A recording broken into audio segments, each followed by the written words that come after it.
Bienvenue sur Maghreb Intelligence TV et une nouvelle édition de Maghreb est égal monde. Le loup est dans la bergerie, s'écrient, s'inquiètent les autorités algériennes. Les relations entre le Maroc et Israël se normalisent à pas de charge et ce qui était à peine caché est aujourd'hui public. La Tunisie et la Mauritanie suivent de près et les observateurs disent qu'ils vont bientôt sauter le pas et rejoindre le Maroc dans le processus de normalisation. Alors, aujourd'hui, cette semaine, on annonce la visite du ministre israélien de la Défense, Benny Gantz, au Maroc pour signer des protocoles d'accord de coopération en matière militaire. Pour discuter de ce sujet épineux, je reçois mon ami Naftali Ben Simon depuis Tel Aviv. C'est un commentateur politique et ancien star et ancien... Mais il est toujours star. Voilà, ancien journaliste senior de la première chaîne israélienne. Depuis Paris, l'inébranlable Abdou Sammar, directeur d'Algérie, part.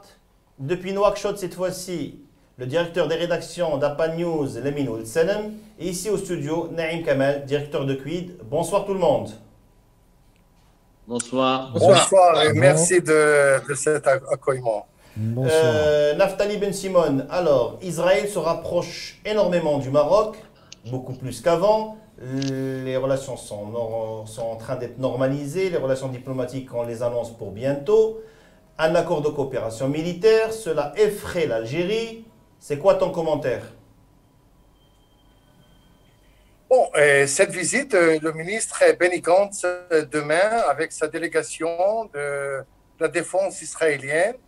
C'est une visite qui est symbolique, qui est très importante, et pas pour ce qu'il y aura des choses qu'on ne savait pas, mais la normalisation, ça veut dire on ne se cache pas, c'est une famille, c'est un mariage que même la famille du mari, même la famille de la femme, ils sont contents, on se voit, on se rencontre et tout est publié. Et d'une façon, d'une formalité, qu'elle signifie beaucoup sur ce qu'on pense nous et ce que vous pensez de nous, et que depuis des années, on a dit ça, et je pense que ça marche très bien avec d'autres pays, que la normalisation entre Israël et des pays arabes, c'est une question de l'avenir, la volonté de voir des choses qu'on voit dans le même intérêt, et c'est une question aussi c'est une normalisation entre les peuples. La communauté juive marocaine en Israël, elle est énorme, et il y a des touristes marocains et israéliens au Maroc, il y a des touristes marocains aujourd'hui en Israël, il y a une délégation des journalistes, et il y avait le ministre des Affaires étrangères il y a 3 mois en Israël. Je trouve que cette normalisation, elle continue la paix d'Abraham avec le Bahreïn, avec le Dubaï, et maintenant c'est le Maroc, que c'est un pays qui est très important pour Israël et pour le monde entier.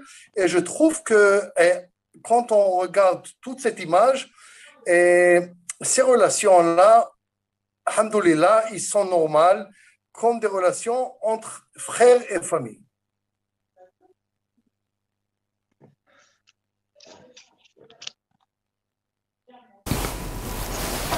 Malgré ce que dit Naftali, énormément.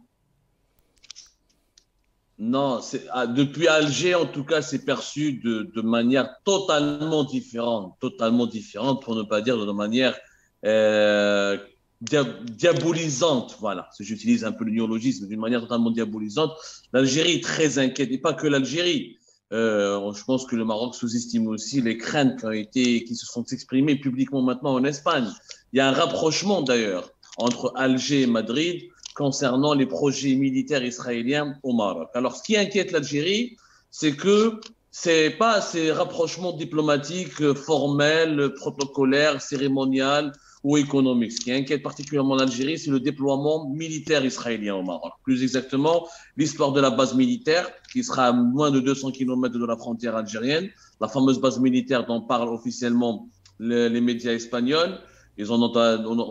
L'Espagne a rejoint l'Algérie dans l'expression publique de ses inquiétudes. Une base militaire à moins de 200 km de Marnia, dans la région de Nador. Le système anti-défense aérien israélien que va acquérir le Maroc. L'ensemble des armements et des équipements de pointe israéliens qui seront offerts ou donnés ou vendus au Maroc par les Israéliens. La coopération entre le Mossad et les services secrets marocains. C'est quand même la visite la semaine prochaine d'un ministre de la Défense nationale. C'est-à-dire, ça a une portée. Ce n'est pas la chef de la diplomatie israélienne, ce n'est pas le Premier ministre, ce n'est pas le ministre des Finances, c'est le ministre de la Défense nationale. Dans l'esprit des Algériens, c'est une déclaration de guerre. Simplement, c'est une alliance militaire qui se dessine pour tout simplement modifier radicalement les rapports de force dans la Méditerranée orientale et en Afrique du Nord. Ces angoisses et ces craintes algériennes on trouve écho même à Madrid, où les Espagnols et les Algériens essaient de se rapprocher pour essayer, je dirais pas de contrecarrer, il n'y a pas encore d'accord stratégique entre Alger et Madrid, mais les deux pays commencent à partager certaines visions, à trouver des convergences. Maintenant, la question que se pose, ça c'est du côté des dirigeants algériens. Maintenant, le citoyen lambda algérien, lui aussi, il est interpellé, c'est un mélange de sentiments entre mi-angoisse, mi-inquiétude et mi-étonnement et un peu même de surprise, de stupéfaction. Voilà, le mot le plus exact, c'est ça. C'est la stupéfaction. Comment Israël a misé autant sur le Maroc? Pourquoi maintenant? Et est-ce que derrière, parce qu'au début en 2020, on nous a parlé d'accord Abraham, qui était une simple reconnaissance diplomatique, c'est-à-dire une reconnaissance mutuelle officielle avec une coopération multilatérale ou bilatérale entre les deux pays, entre le Maroc et Israël. Mais là, on assiste à un armement du Maroc par Israël. Et cet armement sophistiqué, Israël, elle a un savoir-faire, elle a une technologie, elle est impliquée dans des conflits conventionnels et non conventionnels, elle est en guerre froide contre l'Iran, c'est quand même une puissance, qu'on le veuille ou non. C'est une puissance régionale importante en ce moment sur l'échiquier mondial. Et voir cette puissance régionale importante s'implanter en Afrique du Nord depuis le Maroc, même le citoyen maghreb, le citoyen algérien tout court, hein, je vous donne le ressenti qu'il y a dans la rue, le citoyen algérien il est tout simplement déboussolé, il n'arrive pas à comprendre et pour beaucoup ce serait l'enterrement définitif du Maghreb. Est-ce qu'ils ont raison ou tort? Ça c'est l'histoire qui nous le dira. En tout cas, il y a des questions qui s'imposent. Pourquoi un rapprochement militaire aussi important, aussi pointu du Maroc avec Israël? Est-ce que le Maroc a réellement besoin?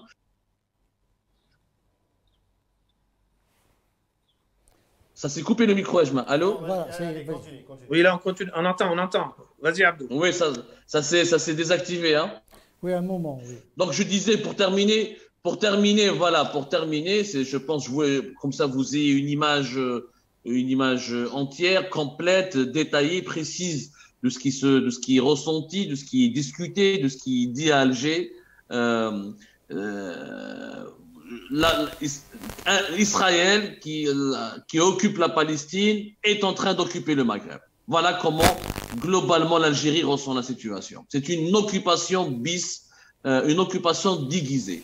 Est-ce qu'ils ont tort? Ils ont raison. Le débat est là après. D'accord. Lamine, le Maroc n'a pas attendu Israël pour avoir des armes, pour conquérir le Sahara. Il a des alliances avec les États-Unis, avec la France, avec plein d'autres pays, la Turquie. Il prend des armes un peu partout. Est-ce que l'Algérie doit vraiment craindre ce rapprochement entre Israël et le Maroc?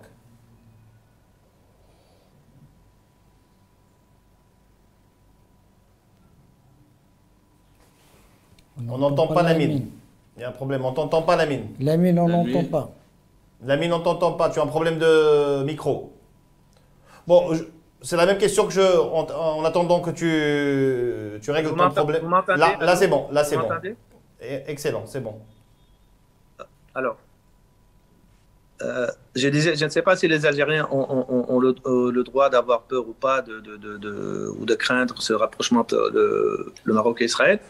Ce qu'il faut dire, c'est que nous, dans la région, nous étions plutôt habitués à un Maroc plutôt soutenu par les États-Unis et la France.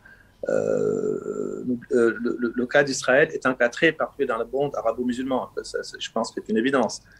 La question palestinienne reste une question qui préoccupe beaucoup d'opinions dans le monde arabe. Et il était inévitable qu'un rapprochement militaire entre le Maroc et Israël allait irriter dans la sous-région. Ça, c'est inévitable. Cela dit, ça doit sans doute irriter beaucoup plus en Algérie qu'ailleurs. Ici, par exemple, en Mauritanie, on n'en parle pas. Ce n'est pas un débat, ce n'est pas un sujet, par exemple, qui préoccupe ni les médias, ni l'opinion aujourd'hui. C'est bon? Est-ce que vous m'entendez? Oui, on t'entend, l'ami, on t'entend. Non, je disais, mais bien, donc, ce rapprochement militaire entre le Maroc et l'Algérie ne peut naturellement qu'attirer l'attention des opinions maghrébines, même si, dans le cas algérien, c'est pour des raisons beaucoup plus particulières, vu le contentieux historique entre le Maroc et l'Algérie. Ici, en Mauritanie, bien sûr, la majorité de l'opinion reste pro-palestinienne, mais par exemple, la visite du ministre de la Défense israélien demain au Maroc n'est pas du tout un sujet majeur que les médias d'aujourd'hui ont traité. Ce n'est pas un sujet que l'opinion discute aujourd'hui. Tout simplement, bon, il faut aussi rappeler probablement le fait que la Mauritanie est un pays qui lui-même a déjà entretenu des relations diplomatiques normales avec Israël jusqu'en 2009. Peut-être que ce qu'il prédispose certains Mauritaniens à ne pas être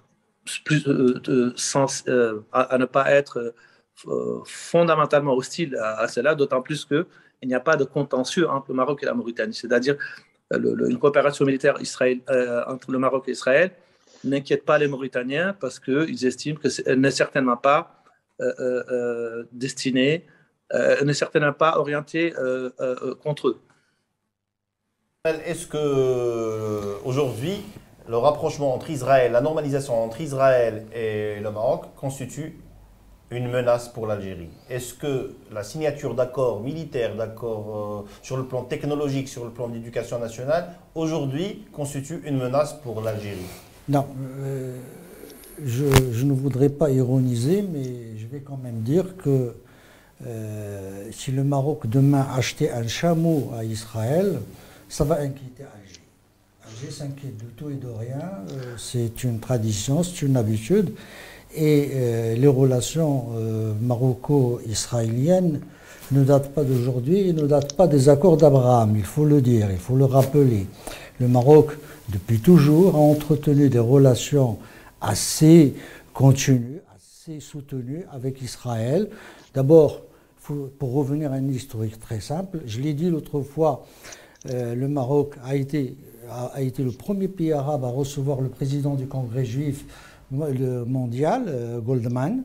Il a été l'instigateur et l'un des moteurs des accords de Camp David. Il a été un instigateur et un moteur des accords d'Oslo et il a toujours occupé une place centrale d'intermédiation et de médiation dans le conflit palestino-israélien ou plus généralement dans le conflit arabo-palestinien. Maintenant qu'Alger s'offusque de ce que le Maroc puisse entretenir des relations militaires avec Israël est à mon sens un peu excessif pour un pays qui se dit et se prévaut comme une force de frappe dans toute la région, qui est surarmée, suréquipée par les armements de pointe de dernier cri qu'a produit la Russie. Que le Maroc entretient des relations industrielles, agricoles, commerciales avec Israël, mais évidemment, pour les besoins de la cause, on va focaliser sur la coopération militaire qui fait partie de l'ordre naturel des choses. Le Maroc, comme l'Algérie, est un pays qui a besoin d'armement, qui a besoin de se défendre, et jusqu'à maintenant, tout ce qui se fait se fait dans la transparence et dans les règles de l'art. Par exemple, quand on parle du dôme, c'est un dôme défensif, ce n'est pas un dôme offensif. Alors même que de l'autre côté des frontières, on nous vante les mérites des missiles Iskander pouvant atteindre Casablanca et Rabat et détruire, pourquoi pas aussi Agadir, qu'on fait des manœuvres à répétition à la frontière des Marocaines avec des appellations, le Sarama, des choses comme ça. Il y a une atmosphère qui est artificiellement entretenue à Alger, à dessein, d'abord pour toujours se mettre en conflit avec le Maroc et pour essayer de modifier un rapport de force autour de la question du Sahara qui s'est légèrement modifié depuis à peu près 2007, dès lors que le Conseil de sécurité a abandonné l'option référendaire et cherche une solution de compromis, celle que le Maroc a offert et qui est l'autonomie. Maintenant, si ça, on a signé des accords industriels, on a signé des accords commerciaux, de la coopération agricole et on fait également de la coopération militaire. Le Maroc a besoin d'acquérir les armes là où il les trouve. Maintenant, si on veut vraiment que la situation se décontracte, il faudrait apaiser l'atmosphère globale. Ce n'est pas en alimentant la tension qu'on va dissuader le Maroc. Au contraire, on va l'inciter, on va l'encourager à essayer de se défendre et de trouver les moyens de se défendre là où il les trouve, là où ils sont accessibles, là où on a du matériel performant. C'est légitime. L'Algérie n'a pas s'offusqué, il s'arme à volonté. Il faut voir rien que les chiffres des dernières années, c'est des milliards et des milliards de dollars qui ont été dilapidés, 3 fois ce que dépense le Maroc pour sa défense. Donc c'est pour ça que quand je disais au début qu'en Algérie, on s'inquiéterait, même si le Maroc ne faisait qu'acquérir un chameau d'Israël ou d'ailleurs, c'est devenu une habitude, même presque, disons, un réflexe pavlovien. Je reviens vers Naftali Ben Simon. Je pense qu'il a un commentaire à faire sur tout ce que les amis ont dit tout à l'heure. Mais je voudrais poser une question simple. Est-ce que Israël pense réellement un jour ou l'autre attaquer l'Algérie depuis le Maroc? Parce que cela revient assez souvent dans la presse algérienne, pas les officiels, mais dans la presse algérienne, que Israël pourrait éventuellement attaquer l'Algérie. Je ne sais pas si c'est l'état-major israélien pense à ça. Je vous demande, Naftali.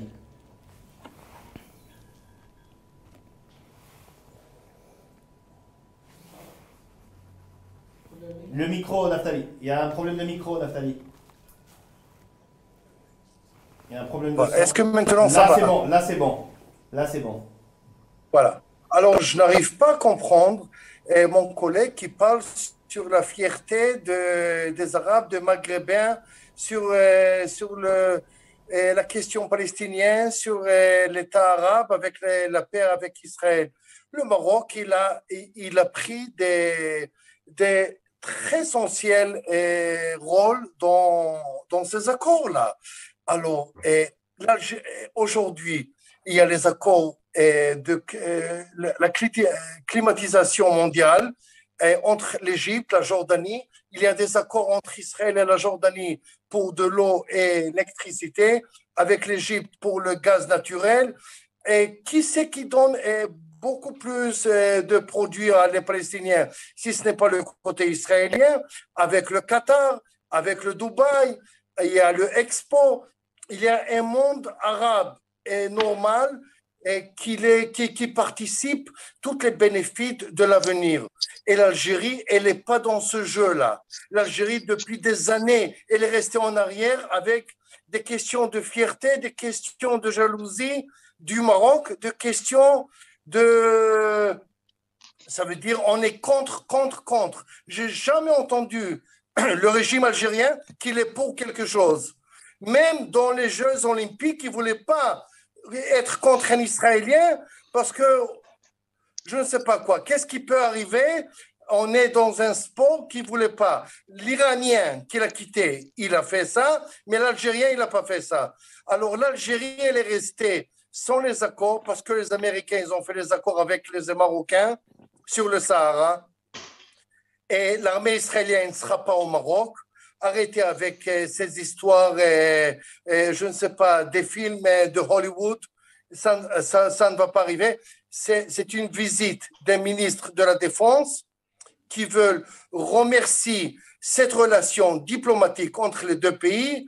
Il y aura des accords de défense, mais le Maroc, c'est un pays que déjà il a fait des accords avec l'Amérique, avec la France, avec la Britannique, avec les Russes, avec les Chinois.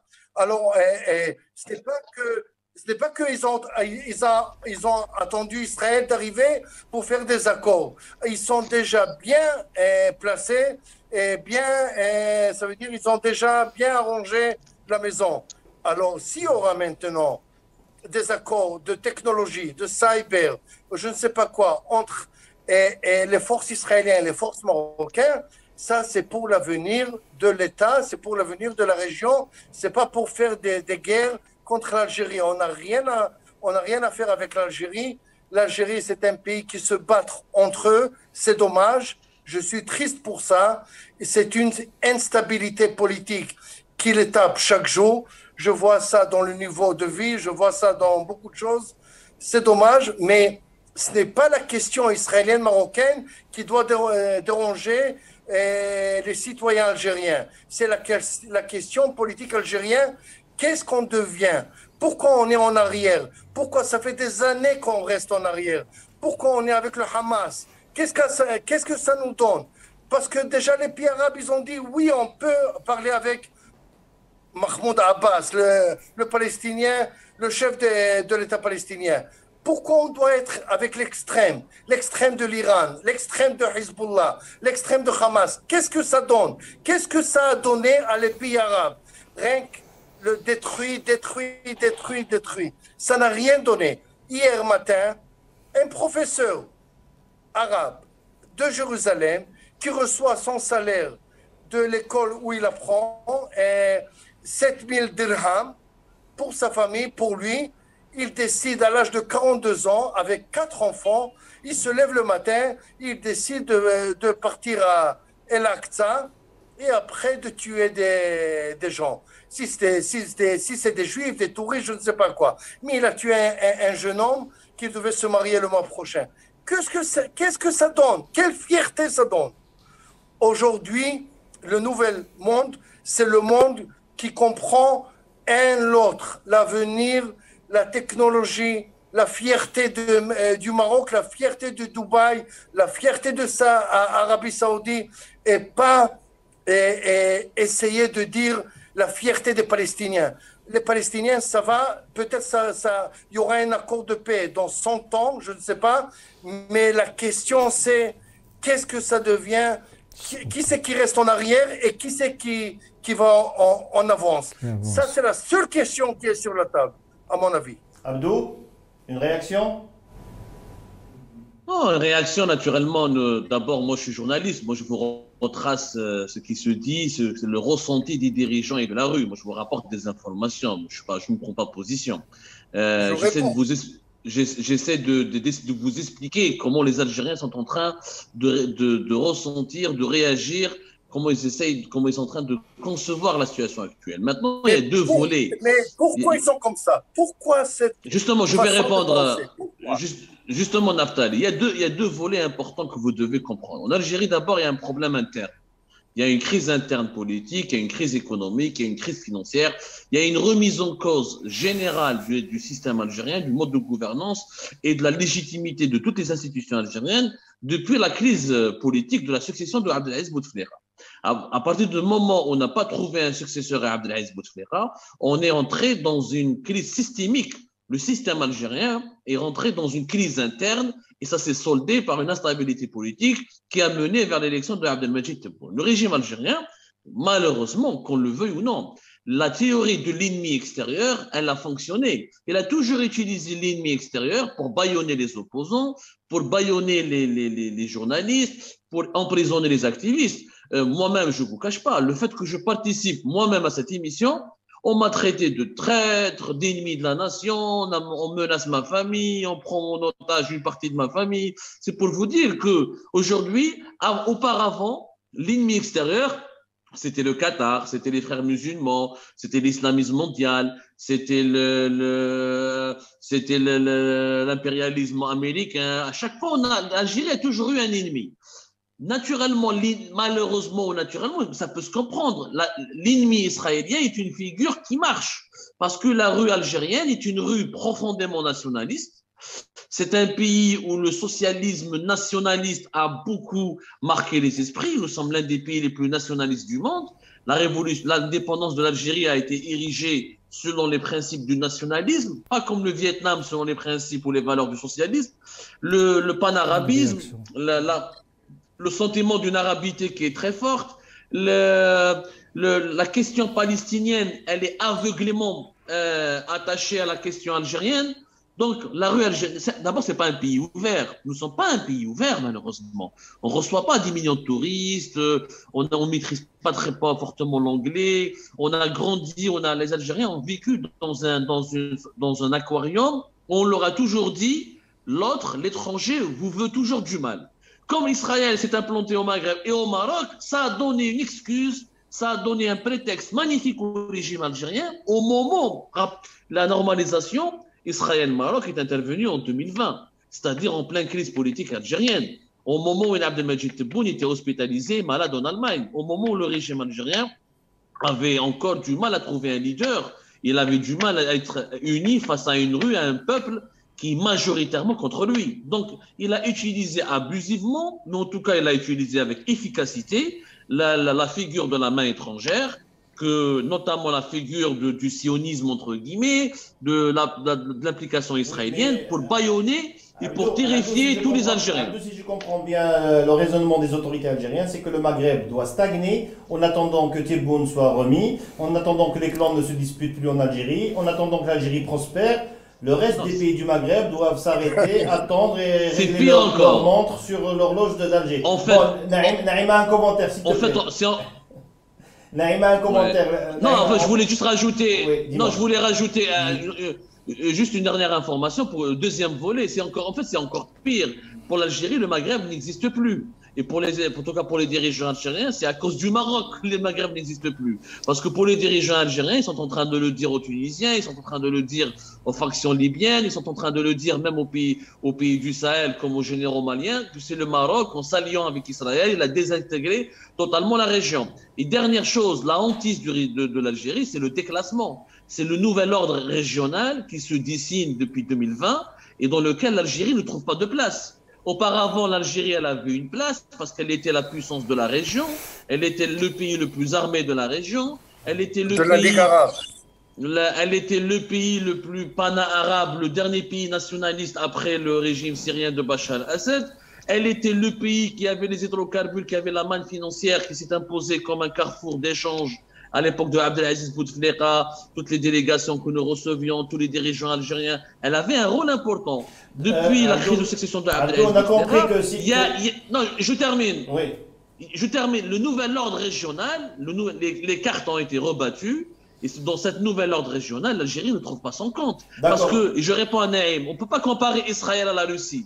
L'alliance de la Russie avec l'Algérie, elle est technique, elle est militaire, mais elle n'est pas politique, elle n'est même pas encore militaire. La Russie n'a jamais occupé un pays arabe, n'a jamais colonisé un pays arabe, n'a jamais eu des la Libye un peu quand même, la Libye hégémonique sur le Maghreb. Voilà. La Libye, la Syrie quand même. La Russie, la Libye, la Syrie. Alors, il faut, pour parler de la Russie était dans le partage du monde et l'Algérie était dans le camp soviétique.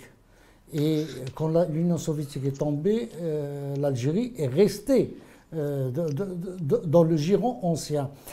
Le problème de l'Algérie et le déclassement dont parlait Abdou, il a commencé en 1988, après les émeutes d'octobre. Dès lors, il fallait réagir. Et l'Algérie, le pouvoir algérien, le système algérien n'a pas pu ou n'a pas voulu, les élites algériennes également, n'ont pas su imaginer une Algérie post-boumedienne, une Algérie post-soviétique, une Algérie post-guerre froide. après l'implosion de l'Union soviétique. C'est leur problème. Maintenant qu'ils ne trouvent plus leur compte dans ce qui se fait, ce n'est pas aux autres d'arrêter leur processus, c'est à Alger, pour ne pas parler d'Algérie, c'est à Alger, quand je dis Alger, je dis le pouvoir algérien, de trouver le moyen, non pas de crier, de crier au loup ou de hurler au loup, mais de prendre le train qui est en marche, qui avance, et de ne pas jouer vraiment à l'agent déstabilisateur. Parce que s'il y a aujourd'hui un agent déstabilisateur, c'est bien Alger dans la région. On sait ce dont sont capables ces services comme action de déstabilisation dans la zone du Sahel et même à l'intérieur de l'Algérie elle-même, et même à l'égard du Maroc. Mais tout ça, c'est de l'histoire. Vous me dites que la Russie n'est pas partie prenante. La Russie est partie prenante. Il n'y a qu'à voir le cas Wagner à Bamako et au Mali, et tout le problème que c'est en train de créer dans l'ordre régional. Donc, c'est une partie prenante. Mais il n'y a pas eu de guerre russo-arabe. Attendez, Abdo, s'il te plaît, une seconde, et je te donne la parole. Vous me parlez de principes qui ont scandalisé la Palestine, le monde arabe. Moi, je veux bien. Au début de la vaccination, il y a eu une information qui a été filtrée par la chaîne d'information israélienne I24. Il disait que le pouvoir algérien a reçu un lot de vaccins Pfizer. J'ai pas voulu le donner dans le quiz, cette information. J'ai attendu pendant 15 jours en disant, alors que toute la presse du monde faisait le tour de cette information, ou cette information faisait le tour de toute la presse du monde. Alger n'a pas pipé mot, n'a pas démenti. Alors, s'il y a vraiment une position de principe, c'est dans ce moment-là qu'elle doit se manifester. Et je ne crois pas que ces vaccins Pfizer aient été administrés aux citoyens algériens. Donc, il faut qu'on arrête de se raconter des histoires. Il y a effectivement un problème de rapport force dans la région. Il n'est pas de la faute du Maroc. Il n'est pas de la faute du peuple algérien. Il y a un système qui s'est laissé déborder par la dynamique internationale, qui n'a pas su s'inscrire dans le nouvel ordre mondial tel qu'il s'est dessiné en 1992 et qui est en train de rééditer la même erreur, la même faute à l'égard du nouvel ordre qui est en train de se redessiner. Pas plus tard que cette semaine, il y a eu la rencontre virtuelle entre Xi et Biden, entre les États, Pékin et Washington, et on imagine qu'il s'agissait de dessiner un peu, c'est un nouveau Yalta, hein, pour le monde multipolaire qui est en train de succéder au monde monopolaire qui a dans la vérité les États-Unis après l'implosion de l'Union soviétique. Donc le problème est là, il n'est pas au Maroc. Le Maroc, je le dis, a le droit d'avancer, il a le droit de chercher là où il veut se défendre. Je partage avec Naftali ce qu'il a dit, on ne nous parle que de la défense, des choses qui ne sont pas avérées, parce que jusqu'à maintenant rien n'est officiel. Il y a des fuites, il y a de l'intox, il y a des fake news, on ne sait pas de quoi il retourne dans cette histoire exactement. Qu'est-ce que même Israël est en mesure et veut bien laisser ou céder au Maroc en termes d'armement. Donc il ne faut pas imaginer que Tel Aviv est en train de donner au Maroc son armement, de lui ouvrir le placard et de lui dire vas-y, serre-toi, tu prends tout ce que tu veux, fais ce que tu en veux. Non, ça ne se passe pas comme ça, c'est pas aussi évident. Même Israël est jalouse de garder sa propre supériorité par rapport même à ses partenaires. Il n'y a pas de partenaires, on sait que les États n'ont pas d'amis, ils n'ont que des intérêts. Et c'est dans cet ordre-là qu'il faut s'inscrire et qu'on ne se raconte pas des histoires avec la rue, avec la perception, tout ça. On a compris, on revient vers, quand même, on va aller vers Lamine Ould Salem. Lamine Ould Salem, dis-moi, pour aller de l'avant, est-ce qu'aujourd'hui, en Mauritanie, l'opinion publique et la classe politique seraient prêtes à une normalisation, à une renormalisation? L'opinion publique, je ne pense pas. Mais au niveau des élites, Cela dépend des contextes. Il y a une rumeur qui a circulé quand il y a eu la normalisation entre Israël et les Émirats, puis le Maroc, par exemple, ces deux pays-là. On a entendu plusieurs fois dire que des discussions étaient déjà très avancées entre les Mauritaniens et les Israéliens en coulisses pour une reprise des relations diplomatiques. Mais ces informations n'ont été ni démenties ni confirmées de sources officielles. Mais l'hypothèse reste logique, hein, parce que quand même de 99 à 2000, d'abord au lendemain des accords d'Oslo, la Mauritanie, la Tunisie et le Maroc étaient parmi les premiers pays non concernés par un accord de paix avec Israël qui avait ouvert des bureaux de liaison avec Israël.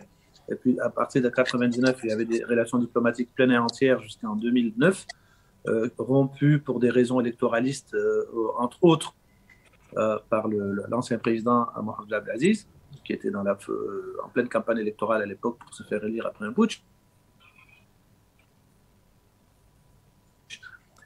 Aujourd'hui, prise reste logique, d'autant plus que le gouvernement mauritanien actuel, c'est-à-dire le chef de l'État actuel, le président Mahamadou Cheikh Ghazouani, est très très très proche de deux pays qui ont normalisé avec Israël, ou bien en tout cas l'un d'eux au moins, c'est qui est officiel, notamment les Émirats. D'ailleurs, il s'y trouve en ce moment d'ailleurs. Donc l'hypothèse d'une reprise des relations n'est pas exclue, même s'il faut éventuellement préparer l'opinion, et il faut éventuellement attendre que le contexte soit favorable, parce que ces dernières années, comme partout au Maghreb, sauf le Maroc où les islamistes viennent de perdre des élections, la première force politique d'opposition aujourd'hui au Parlement, c'est le parti islamiste proche de la tendance des frères musulmans. Et on connaît leur position de principe par rapport à la question palestinienne, par rapport aux relations avec Israël. Naftali, je vais à la chasse au scoop et je vais te poser une question. Aujourd'hui, selon ce qui circule à Tel Aviv, qui seraient les pays maghrébins ou arabes qui seraient les plus proches aujourd'hui à une normalisation avec Israël? Tu peux nous donner des noms, des noms de pays? Je crois que la normalisation d'Israël avec les pays du Golfe, elle est très, très proche. Je crois que la normalisation avec la Jordanie, elle améliore, elle est beaucoup mieux. Et même avec l'Égypte, avec le président Al-Sisi, je crois qu'Israël et l'Égypte, ça commence à retourner petit à petit dans une normalisation politique. Il y a des vols directs et ça commence. Mais je pense qu'avec le Maroc, on ne parle pas de normalisation. On dirait qu'on est part de la famille. C'est comme ça que je vois ça. C'est comme ça que les Israéliens regardent ça. Pour eux, le Maroc, c'est la culture, c'est le manger, c'est la tolérance. Alors, il y a des Israéliens qui disent, et même s'ils sont nés en Pologne ou en Amérique, ils disent, ah oui, bien sûr, l'année prochaine, on est au Maroc. Ça, c'est sûr. Ça veut dire, et c'est une normalisation que la famille, elle a été réunie. Pendant plusieurs années, on avait des relations en sous la table. Maintenant, toute la marchandise, presque tout, jamais il y a toute la marchandise, mais toute la marchandise, elle est sur la table. On peut voir, on peut profiter, on peut aimer. Et la marchandise moderne, c'est des échanges de délégations, c'est des étudiants, c'est la technologie, c'est le clean tech, c'est l'eau, c'est l'agriculture, c'est pour la vie, c'est pour la nourriture de tout le monde, à nous et à vous. Alors, maintenant, cette visite de Gantz, je pense que c'est la semaine prochaine, et oui, c'est le mardi prochain, je crois. Oui, c'est une visite d'un ami du Maroc, une visite qu'il amène avec lui des ministres israéliens pour visiter le Maroc, pour visiter leur famille, pour visiter leur maison, pour parler leur langue. On retourne pour visiter notre ami, notre famille, et comme ça qu'on regarde le Maroc. Ça veut dire que c'est une paix entre les deux pays, qu'elle est basée sur des choses beaucoup plus profondes que des accords militaires ou que mettre des missiles au Iron Dome sur la frontière marocaine, algérienne ou des choses comme ça. On n'a rien à foutre là-bas, on n'est pas pour être là-bas. C'est une question marocaine, algérienne, c'est une question interne. Nous, on ne se mêle pas sur ces questions-là, mais avec le Maroc, on pense que c'est la porte pour le monde africain. On a des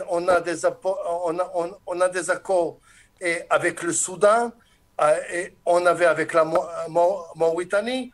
Ça veut dire pour nous, le Maroc, c'est une porte pour l'Afrique et pour amener des choses qu'on peut amener et pour recevoir aussi des choses qu'on peut recevoir.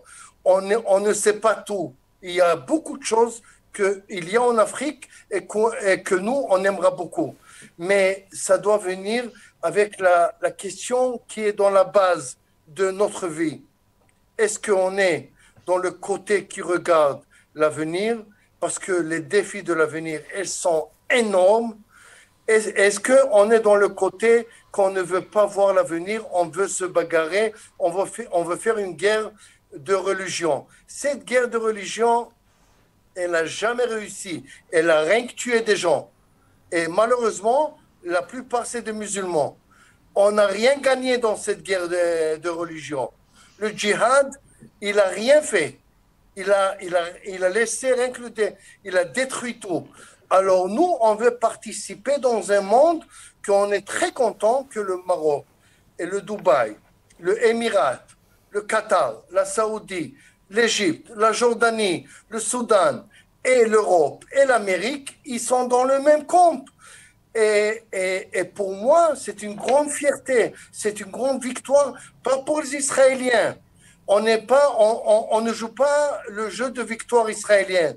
C'est la victoire de la logique, l'humanité et la volonté de vivre et de vivre bien pour les générations qui viennent. Merci Naftali Ben Simon d'avoir été notre invité aujourd'hui. Je te libère parce que je sais que tu es pris. Merci nous avoir consacré ce peu de temps et à très bientôt. À très bientôt. Je reviens vers vous aujourd'hui au Maroc cette semaine. Il y a une polémique qui enfle. Le ministre de l'Éducation nationale vient de prendre une décision, celle de limiter à l'âge de 30 ans ceux qui désirent postuler au poste d'enseignant au Maroc. Cette décision a créé une vive polémique sur les réseaux sociaux. Naïm Kamal, qu'est-ce que tu en penses de cette décision? Est-ce qu'elle est juste? Est-ce que vraiment on a besoin de ça aujourd'hui? Ou bien face à un pays qui connaît un taux de chômage assez élevé, il faut ouvrir l'opportunité à tout le monde? Non, d'abord, de quoi on parle? On parle d'un secteur névralgique, sensible, ultra sensible même, qui est depuis des décennies en difficulté et qui n'arrive pas à se dégager des problèmes de qualité qu'il vit et subit depuis longtemps. On a multiplié les initiatives de réforme, on a multiplié les tentatives d'ajustement pour avoir un enseignement de qualité.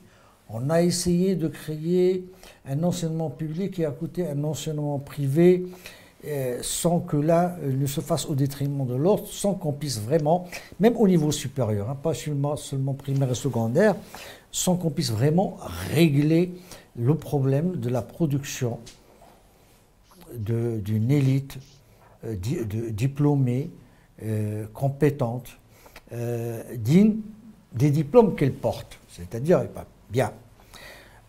On sait, pour revenir rien qu'à l'enseignement lui-même, que l'un des maillons, ou plutôt le maillon principal défaillant, est l'enseignant lui-même.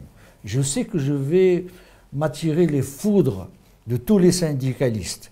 de tous les populistes, de tous les démagogues possibles. Mais je m'attirerai la sympathie des parents, parce qu'eux, ils vivent ça dans leur chair et dans leur progéniture. L'enseignant aujourd'hui n'est plus l'enseignant de qualité qu'on avait. On peut analyser pendant longtemps les raisons. Certains vont évoquer l'arabisation qui s'est produite au milieu des années 1970. Moi, peut-être l'arabisation a joué un rôle, pas parce que l'arabisation est un problème, mais parce que l'arabisation a été mal faite. Je l'ai déjà dit. Mais il y a à côté de cela, au même moment, il y a eu le départ des coopérants techniques français qui assuraient la grande part de la dispense de l'enseignement de l'éducation nationale au Maroc et qu'on a dû, au pied levé, trouver une relève à ces enseignants. Pardon. Et c'est là qu'on a été chercher des chargés de cours. Chargé de cours, c'est quoi? C'est un élève qui vient d'à peine d'avoir son bac, sans formation, sans avoir consolidé d'abord ses acquisitions, et sans formation pédagogique, a été recruté pour enseigner.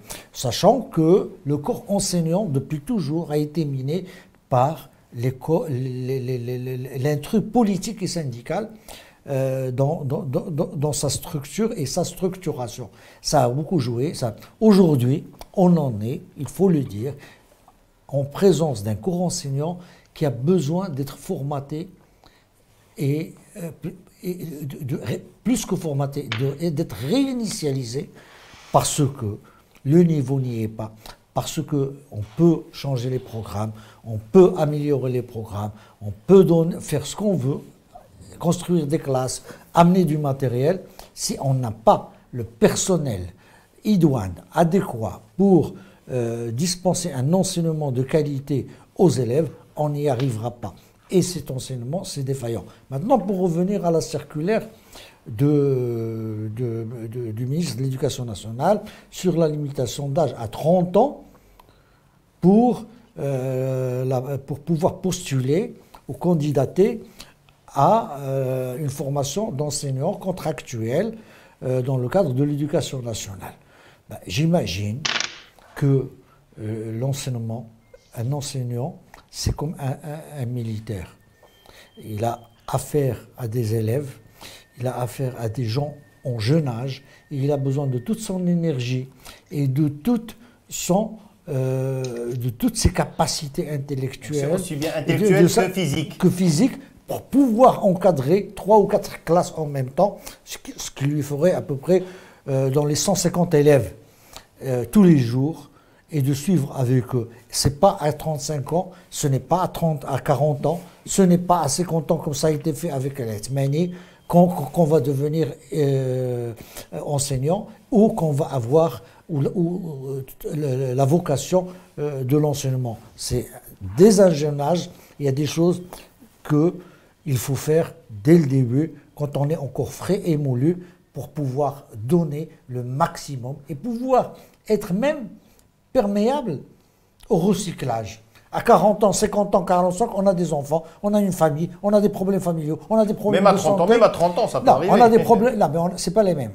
À 40 ans, on a déjà des enfants dans les 10 ans, 15 ans, 10 ans, on commence à avoir des problèmes de tension.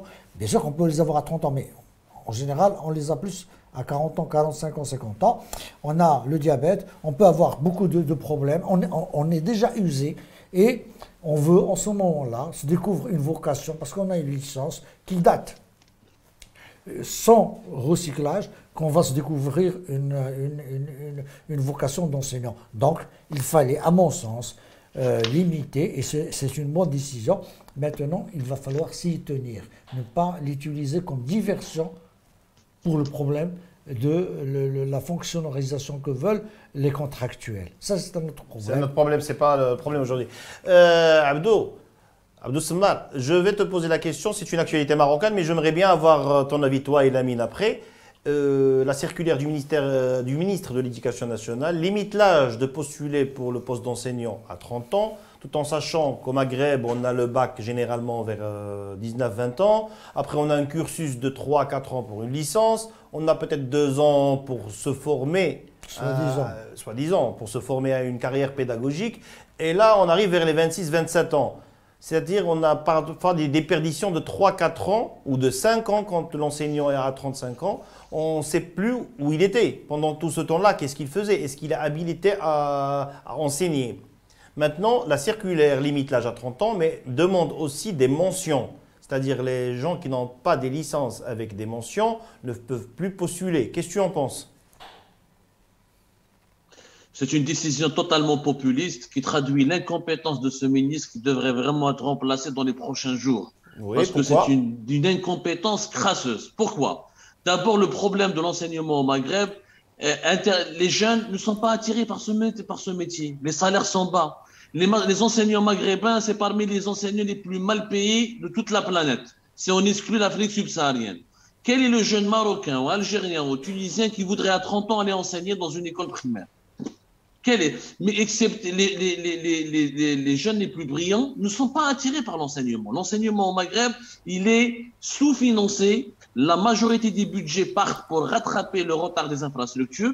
Au Maroc, il y a un retard encore plus important qu'en Algérie par rapport à la Tunisie, parce qu'il faut construire des écoles dans des zones où l'analphabétisme a régné pendant des décennies. Même il y a eu des efforts importants de lutte contre l'analphabétisme, mais il est encore en cours.